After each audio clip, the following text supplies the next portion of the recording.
Hey, I'm dispatching from my closet today, and this is a continuation of the love theme.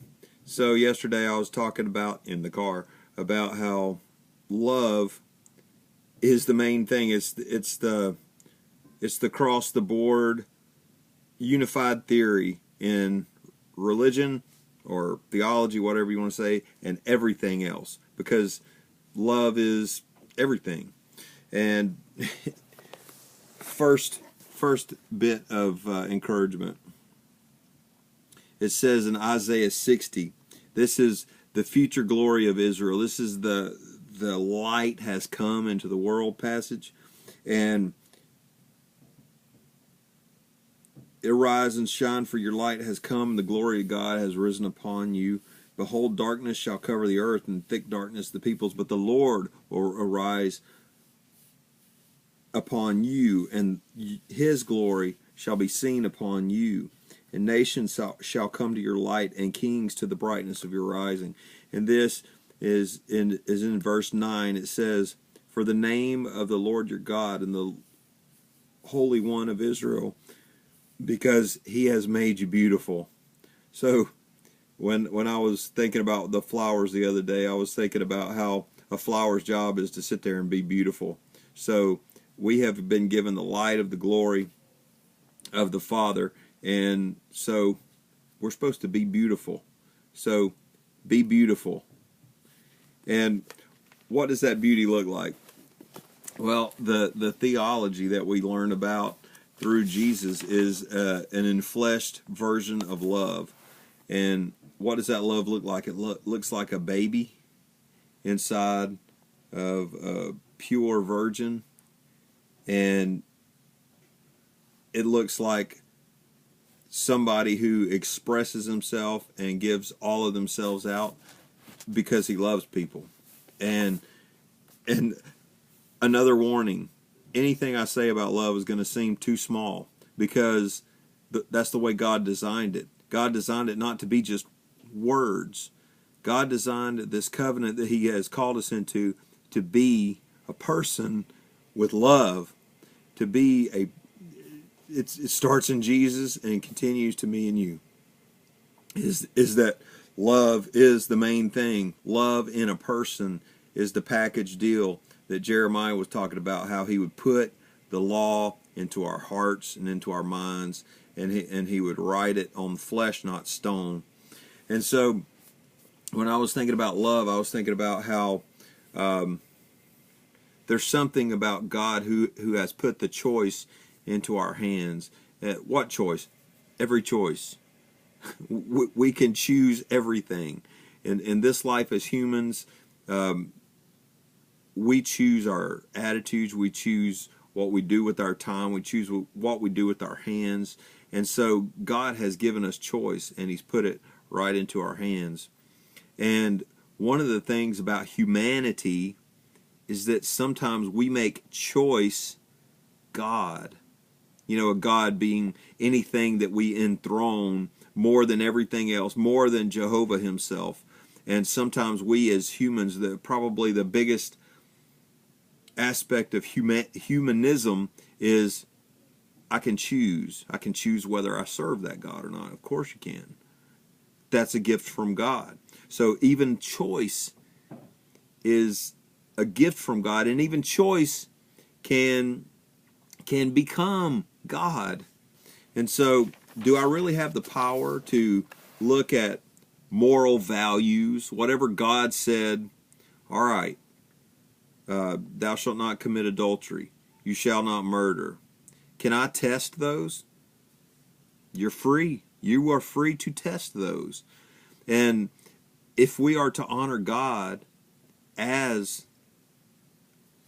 Jehovah, as the Father that we know him to be, then we understand that he has put the parameters, just like he put the parameters in the garden. He has put up parameters in this world so that we can love him and love our neighbor. And so certainly we have power to consider, am I going to follow this law or not? But instead of preaching a homily about how you shouldn't do that, we should understand that we are free to test those things. But a test can also be a god.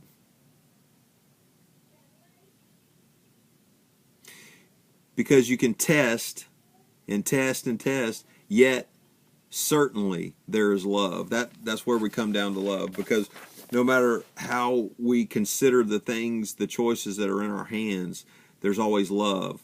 How is my actions upon this thing that I want to do, or this decision that I have to make, or this person that I want to engage with, how is that going to turn out to be love?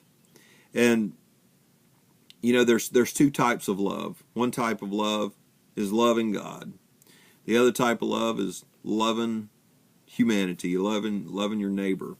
And this is the strength of love, is that Jesus said that by the way that you love each other, then they'll know that you're my disciples. And talk about the first idea to share this gospel, to share this message, is you got to be living the message. You got to internalize the message and actually perform the message and do it in the world in order for people to even pay attention.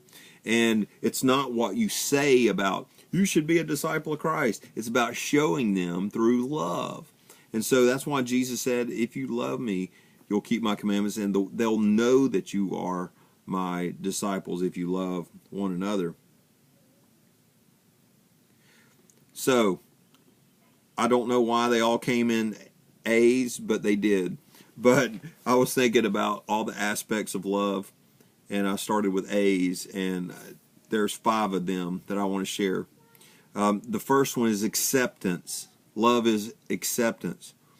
The other day when I was walking around thinking about all these things, it was 5:30, 6 o'clock in the morning, and I was a scruffy looking guy walking around the neighborhood. People didn't know me, but what you expect to see in that situation is rejection, and what you expect to see is, I don't want you coming near me, because that's the opposite of acceptance. Acceptance is, my door is open to you. Don't care how you look. Don't really care about all the details, about the things we disagree about, but I'm open to you. That's acceptance. That's the first layer of love. Another layer is assurance. Assurance can be a warm hug saying, everything's going to be all right. That's what assurance is. It's to give somebody the inner strength to know whatever you're worried about, that worry does not have a place here. And that's surely the gift that Jesus, God through Christ, has given us, is don't worry about it. Appreciation. Appreciation is, you are good for this. Appreciation is, I like what you're doing. This suits you. And so to love is to show appreciation. Another appreciation can be, well, you're suited for this, but admiration is, I like you. I really like you. And so this is another layer of love, is admiration. Another one is authority. And what does that mean? Well, this is probably the greatest one ever for those of us who follow Jesus and have listened to his stories, have listened to his parables, that you have authority. And what does authority mean? It's kind of like choice. But the choice is wrapped in freedom. And you can't have the freedom without having the authority to have freedom. And who are we? We are God's children. We are royalty. We are heirs of this universe. And so how are we supposed to act? We're supposed to act in love. And because we are royalty. And this could be the thing that sets you free more than anything. Because we have been set free to love. So how are you supposed to love? Well, I couldn't help but think of, say, Mother Teresa, because she was free to do whatever she wanted to. But what did she do? She went to Calcutta and helped people to show them acceptance and assurance and appreciation and admiration in a situation that was hopeless, and that everybody else in those people's life had rejected them and done all the opposite things of love for those people. And she wanted, right before their exit from this earthly realm, Mother Teresa wanted to show people, I love you. You are respected. You are accepted. And so why did she do that? She did that because she's royalty.